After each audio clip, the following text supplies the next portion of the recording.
খেজুরের গুড় দিয়ে তৈরি এই পায়েসটি খেতে অসাধারণ, আর বাদামের কম্বিনেশনে খেতে দারুণ লাগে। হ্যালো, আসসালামু আলাইকুম, কেমন আছেন সবাই? আশা করি সবাই ভালো আছেন।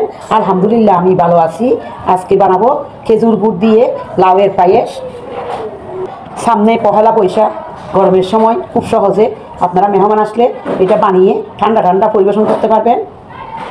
গরমের সময়, সন্ধ্যার সময়, সকাল বিকেলের নাস্তায় এই পায়েসটি রাখতে পারেন। আমার এই ভিডিওটি যদি আপনাদের ভালো লাগে, লাইক দিবেন, শেয়ার করবেন এবং আমাকে ফলো করবেন। আর ইউটিউব থেকে দেখলে সাবস্ক্রাইব করবেন। দেখুন কতটা সুন্দর হয়েছে। এবার যাব মূল রেসিপিতে। লাউয়ের মজাদার পায়েস রান্না করব। দেখুন, আমি একটা লাউয়ের অর্ধেক কুচা ছাড়িয়ে পরিষ্কার করে নিয়েছি। এটা আমি মাঝখানে কেটে নিব।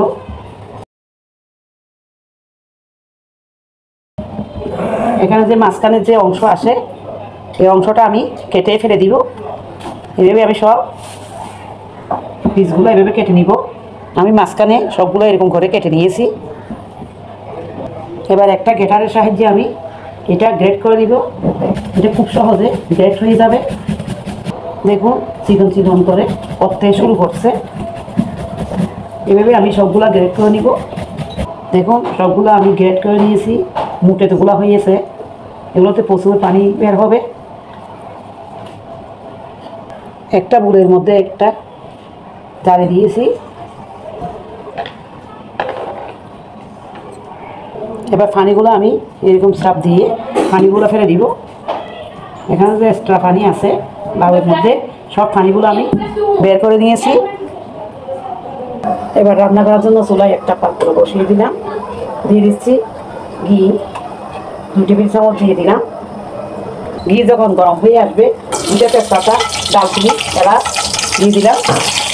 এবার দিয়ে দিচ্ছি লাউ। এগুলো আমি ঘিয়ের মধ্যে ভেজে নিব। ডালটা মিডিয়ামে করে রেখেছি। লাউয়ের কাঁচা গন্ধ যেন চলে যায়, এভাবে ভেজে নিতে হবে। 3টা এলাচ, 2টা তেজপাতা, 3 টুকরা ডালচিনি দিয়ে লাউটা আমি ভেজে নিয়েছি। যখন ভাজা হয়ে যাবে, এবার গরুর দুধ দিয়ে দিচ্ছি। 2 কাপ গরুর দুধ দিয়ে দিলাম।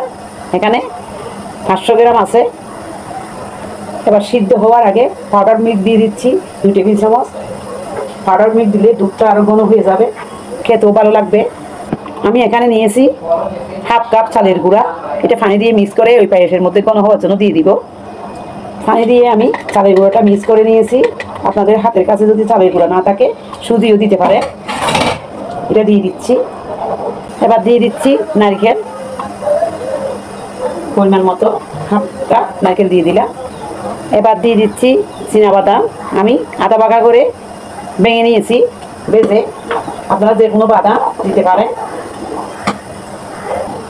ঘন হওয়া শুরু করে দিয়েছে। এবার দিব খেজুরের গুড়। আজকে আমি খেজুরের গুড় দিয়ে পায়েসটা রান্না করব। তবে আপনারা চাইলে চিনি দিয়ে অথবা কনডেন্স মিল্ক দিয়েও এই পায়েসটা করে নিতে পারে, কিন্তু খেজুরের গুড় দিয়ে রান্না করলে খেতে বেশি ভালো লাগে। দিব 1/2 চামচের চেয়ে কম লবণ। মিষ্টির ব্রেস ঠিক থাকবে।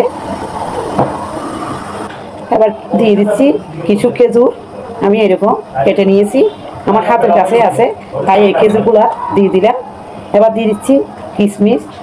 আপনাদের হাতের কাছে যদি খেজুর না থাকে তাহলে না দিলেও হবে, যে কোনো আপনারা ড্রাই ফ্রুট দিতে পারেন। এবার দিয়ে দিচ্ছি গোলাপ জল। গোলাপ জল দিলে ফ্লেভারটা ভালো আসে। দেখুন আমার পায়েসটা হয়ে গিয়েছে। এবার আমি নামিয়ে নিব। ঘনত্বটা এরকমই হবে। লাউয়ের এই মজাদার পায়েস একটা ডিশের মধ্যে আমি নিয়ে নিয়েছি। দেখুন খেজুরের গুড় দিয়ে কত সুন্দর তৈরি হয়ে গেল এই মজাদার পায়েস। এবার আমি কিছু কাঠবাদাম এখানে উপরে দিয়ে দিচ্ছি। কতটা ডুবুনি হয়েছে, খেতেও অনেক মজা হয়েছে। কতটা ইয়ামি হয়েছে দেখুন, ঘনত্বটাও কতটা সুন্দর হয়েছে, খেতেও অসাধারণ। আপনারা একবার হলো বাসায় এভাবে এই মজাদার পায়েসটি বানিয়ে দেখবেন। আশা করি সবার ভালো লাগবে। সবাই ভালো থাকবেন। আল্লাহ হাফেজ।